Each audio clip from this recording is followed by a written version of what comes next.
Meu nome é Rafaela, hoje é dia 23 de março de 2020, eu falo da cidade de Campos, no estado do Rio de Janeiro. Quero falar um pouco sobre mudanças, sobre o fim do mundo, sobre pensamentos, sobre crenças e enfim. Esse ano, um pouco antes dele começar, aliás, todo mundo de todo credo já vinha clamando e sentindo e vibrando a energia da mudança. Muitas frentes de pessoas disseram que 2020 seria o ano da mudança. E bom, não sei se as pessoas entendem bem o que significa isso, porque agora uma mudança real está acontecendo e existe um pavor imenso da grande maioria das pessoas. Existe uma mídia de pânico, existe um desejo, parece, que as pessoas tenham medo. E porque eu acredito que com medo é mais fácil manipular as pessoas.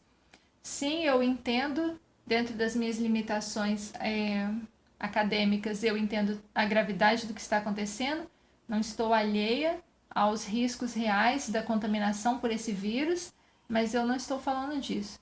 Eu estou falando sim do oportunismo que muitos estão usando para manipular pessoas.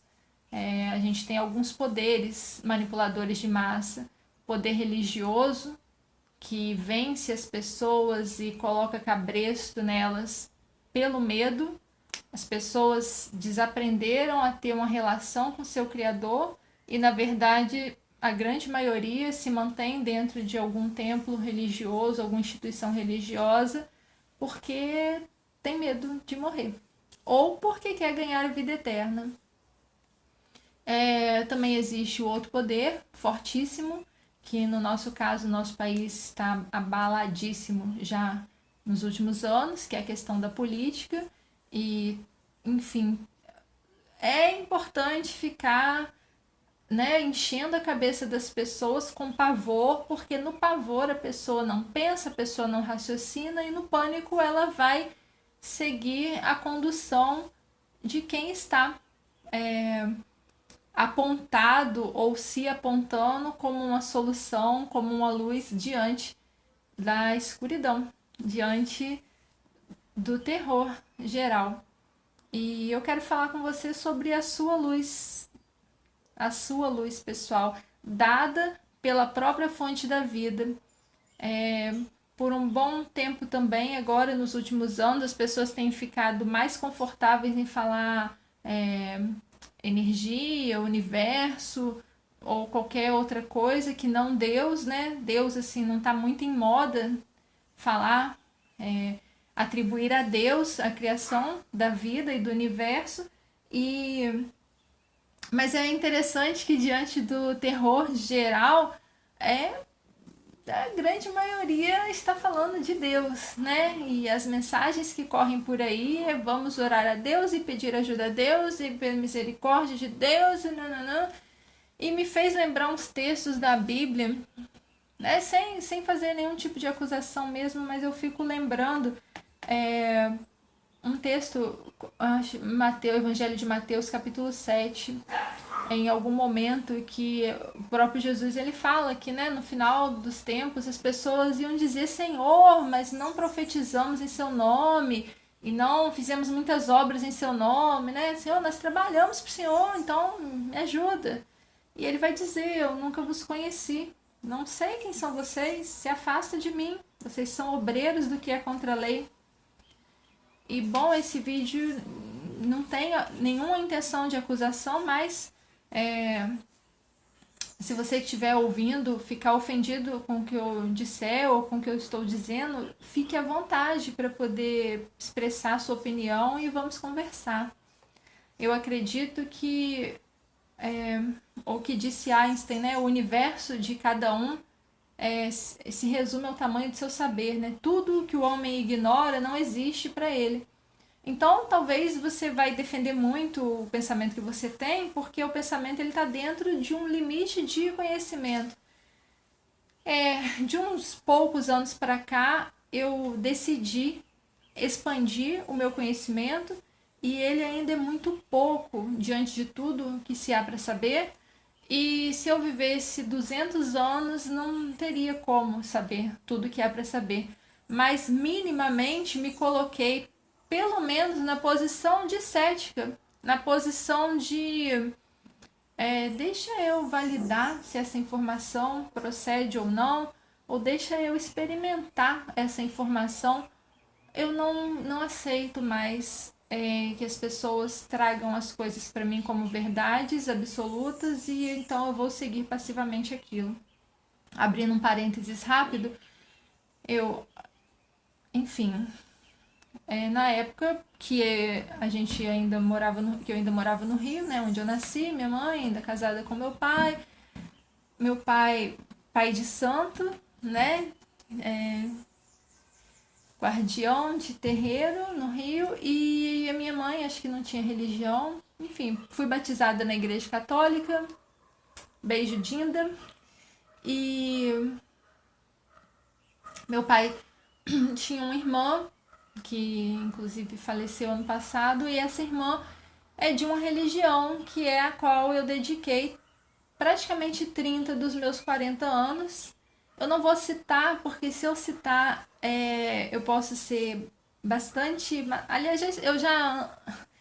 Em toda a minha descrição sobre o meu afastamento, eu já sou malhada como apóstata, né? Que é como eles chamam as pessoas que deixam a religião e não aceitam mais esses ensinos como absolutos. Quando minha mãe separou do meu pai, foi para o interior do Espírito Santo, e na época eu estava ali por volta dos 5 anos. Ela conheceu uma pessoa que começou a estudar a Bíblia com ela, e logo eu me dediquei muito ao ensino. Eu sempre fui uma criança curiosa, eu gosto de aprender, então eu gostava de acompanhar essas pessoas, saía para esse trabalho, né? Saía de casa assim algumas vezes com o céu ainda estrelado, 5 horas da manhã. E tinha prazer de ficar o dia inteiro nessa obra de pregação e chegar em casa também com estrelas por volta de 6 da tarde. Enfim, muito difícil, sabe o que? Sentir. Porque assim, eu ouvia as coisas e apreciava, sempre apreciei o Criador e a sua criação, mas algumas tantas outras coisas não faziam sentido na doutrina para mim. E eles não aceitam que se diga que o que se tem lá é doutrina. Mas muitas coisas não faziam sentido. Especialmente o que me dói mais lá e em praticamente todas as outras é a questão da segregação, né? Nós estamos certos, os outros estão errados, nós seremos salvos, os outros morrerão. E eu tô abrindo esse parênteses meio gigante porque de certa forma, algumas pessoas, assim, muito convencidas mesmo, assim, estão convictas de que estão dentro de uma arca simbólica, né? Levando ali aos dias do dilúvio, e que eu tô aqui garantida na minha salvação, protegida na casca dessa religião, e quem tá fora, coitado, né? Já tá condenado. Tá condenado porque são pessoas que não fazem a vontade de Deus.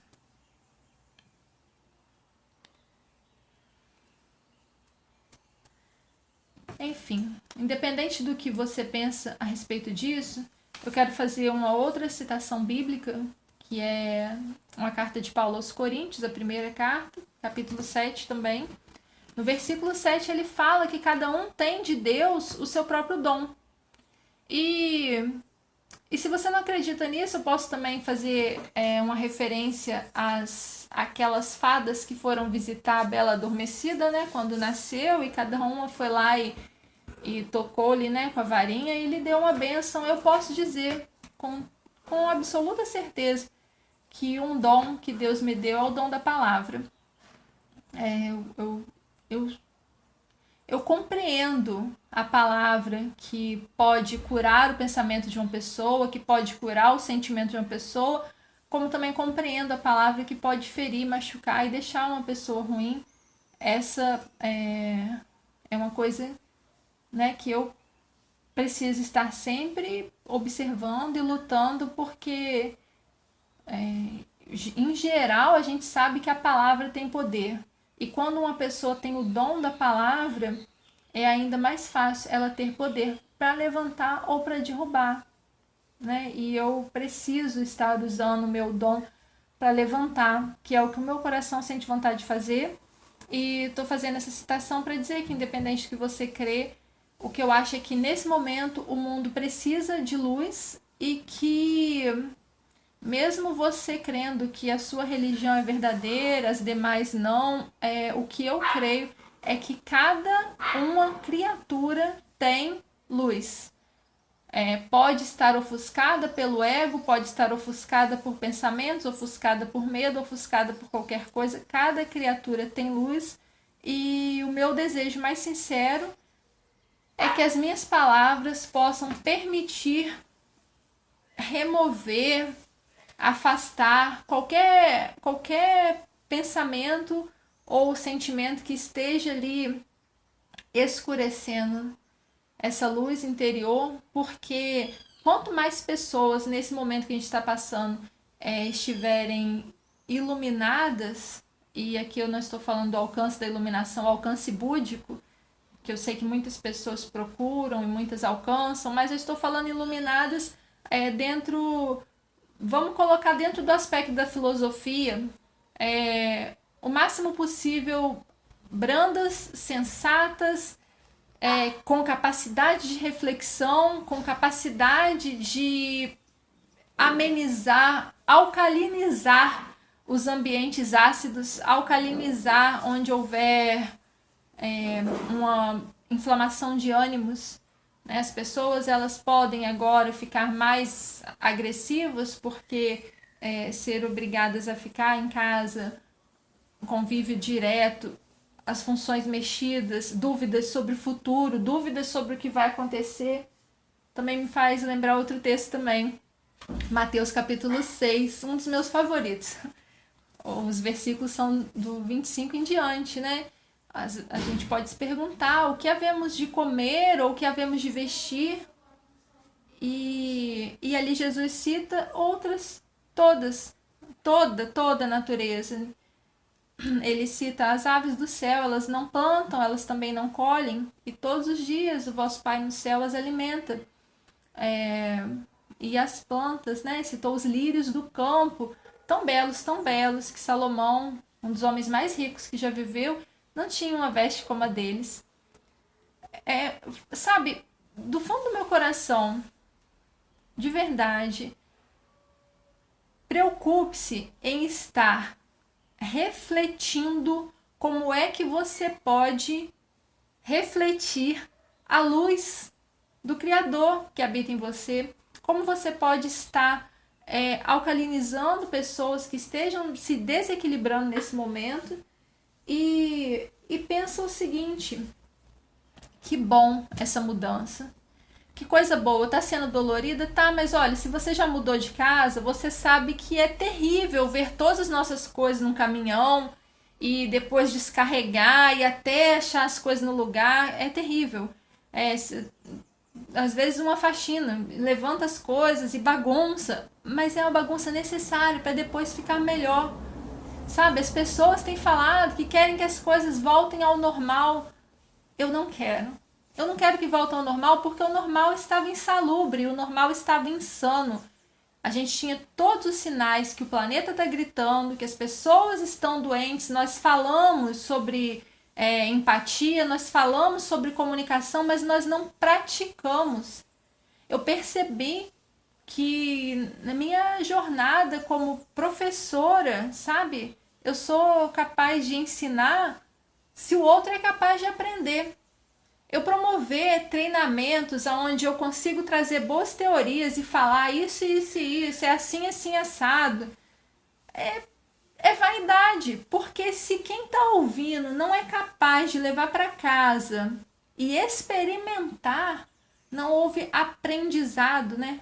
Aprender no sentido de apreender, de prender consigo, de trazer, de fazer parte de si, né? Sabe? Virar rotina, cristalizar como aprendizado novo, como um hábito novo, como um comportamento novo, como uma crença nova. Eu tenho questionado tudo isso. sabe? Eu só me sentirei capaz de ensinar se quem está me ouvindo é capaz de aprender. E esse canal vai ser para isso. Eu quero ver o que eu posso fazer, dizer para as pessoas para reacenderem a sua luz, para brilharem como iluminadores no mundo, para ficarem tranquilos, porque é uma mudança necessária, é de um dia para o outro. De um dia para o outro, o mundo para, todas as nações se veem com o mesmo objetivo. O objetivo de competição, ele perde todo o sentido porque não se pode mais produzir. A nossa prioridade é produzir o alimento e manter as pessoas vivas. De fato, o que é necessário para viver? O que é essencial? Eu li hoje, 23 de março, que ontem ou hoje, não sei, foi declarado, né, que economia é vida. Água é vida, ar é vida, alimento é vida, amor é vida. Economia é a invenção do homem para distorcer a vida, para te afastar da vida e você acordar todos os dias e correr atrás de um dinheiro que você quer juntar com medo de faltar, fazendo o oposto do que faz toda a natureza. O passarinho e as plantas que tem certeza que a provisão virá. E também até, né, outra citação no antigo Israel, quando eles estavam no deserto e Deus fez a provisão do maná para eles, era proibido guardar. Era proibido, isso é um ato de fé. Todos os dias chovia, né, o maná do céu, e se isso é simbólico, né, para quem não acredita em sentido literal ou para quem acredita, não importa, que seja como símbolo então, que seja como literatura. Chovia o maná do céu e o israelita ele podia ir lá recolher o necessário para si e para a sua família, nada mais. O que ele guardasse para o outro dia com medo de faltar, amanhecia podre. Então era um ato de fé. E tantos outros textos. Olha, eu não quero que você pense, até porque quem me conhece de perto vai dizer, desculpa, quem me conhece de perto vai dizer, Rafaela tá falando assim porque ela tem pensamento de escassez, porque ela é anticapitalismo, porque ela é anti-dinheiro. E bom, eu já creio, tá? Para a alegria de vocês que torcem por mim, eu já creio que sim, a abundância é da vontade divina para nós. Eu creio que sim. Mas eu não boto assim essa confiança nessa abundância financeira, porque tá aí provado que o dinheiro não tem tanto poder assim, não é? O dinheiro não tem tanto poder assim. Ele não tá resolvendo nada. Enfim. Bom, eu espero que você possa tirar proveito de alguma coisa que eu falei. Se você ficou ofendido também com alguma outra coisa, que fique à vontade para falar. Em outros vídeos, em outras oportunidades, eu poderei partilhar melhor como que foi. Em outros vídeos, eu poderei dar alguns exemplos do quanto é prejudicial você colocar uma autoridade humana entre a sua relação com Deus, dependendo de uma religião para te dizer o que é certo e o que é errado, depender de uma religião para te dizer quem é companhia e quem não é. Em outro momento poderei dizer o quanto é difícil para mim e para todas as pessoas que saem dessa religião. Não conheço nenhuma pessoa que saiu que não passou por um grave problema depressivo, como eu passei também, ou ainda passo, não tenho certeza. Mas é difícil, é muito difícil. É difícil a sua família, seus amigos de infância, suas pessoas de referência terem você como um perigo de convivência. E, bom, se você sente que o que eu estou falando é perigoso para você, por favor, se afaste de mim, me bloqueie, fique à vontade. Agora, por outro lado, se você entende que pode ter algum valor, que pode te ajudar de alguma forma, você compartilha esse conteúdo. Leva para alguém que possa ouvir e vamos cuidar de colocar aquele poder, aquele ativador da fé, que é a obra, né? É fazer. Vamos ativar a nossa fé. Agora tá todo mundo aí, Deus, socorro, né? Vamos orar juntos e tal. Vamos ativar a fé com as obras, tá bem? Juntos a gente consegue. Obrigada por me ouvir até aqui. E o que eu posso dizer? Acenda a sua luz.